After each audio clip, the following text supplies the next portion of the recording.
साईबाबांच्या मूळ पादुका या दर्शनासाठी बाहेर नेण्यास विरोध करण्यात आलाय। सामाजिक कार्यकर्ते संजय काळे यांनी हा विरोध दर्शवलाय।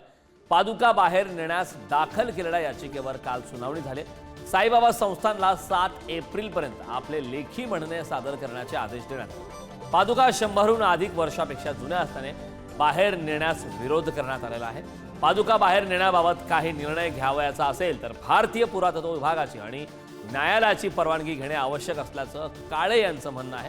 त्यामुळे आगामी काळात या संदर्भात काय घडामोडी घडतात हे पाहणं महत्त्वाचं आहे। श्री साईबाबा संस्थानने श्री साईबाबांच्या मूळ पादुका ज्या चामड्याच्या आहेत, लेदरच्या आहेत, ह्या कोल्हापूर येथील वडगाव ह्या गावी पाठवण्याचा निर्णय घेतलेला आहे।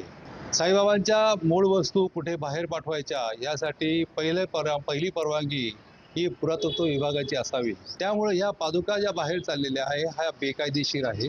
तेव्हा साईबाबा संस्थांनी कुठल्याही प्रकारचा असा निर्णय घेऊ नये याला माझा सक्त विरोध आहे। मी उच्च न्यायालयात त्याला चॅलेंज देखील करणार आहे।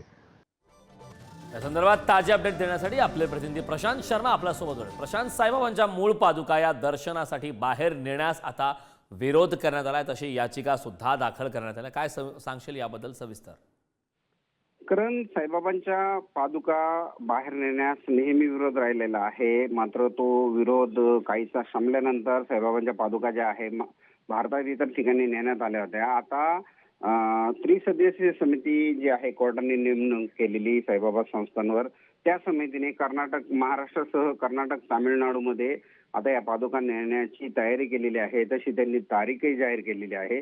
मात्र ह्या पादुका जुन्या असल्याने त्या जीर्ण होतील किंवा त्यांचं काही नुकसान होईल म्हणून साईबाबा संस्थांच्या विरोधात याचिका दाखल करणारे संजय काळे यांनी ह्या प्रश्नावर पुन्हा एकदा हायकोर्टामध्ये धाव घेतलेली आहे आणि न्यायालयाने 7 दिवसात हे जे सगळं साईबाबा संस्थांचं म्हणणं आहे आता मागवलं आहे। साईबाबा संस्थान आता कोर्टात काय आपलं म्हणणं मांडतं आणि त्यानंतर न्यायालय काय निर्णय देतं ह्याकडे आता लक्ष असणार आहे।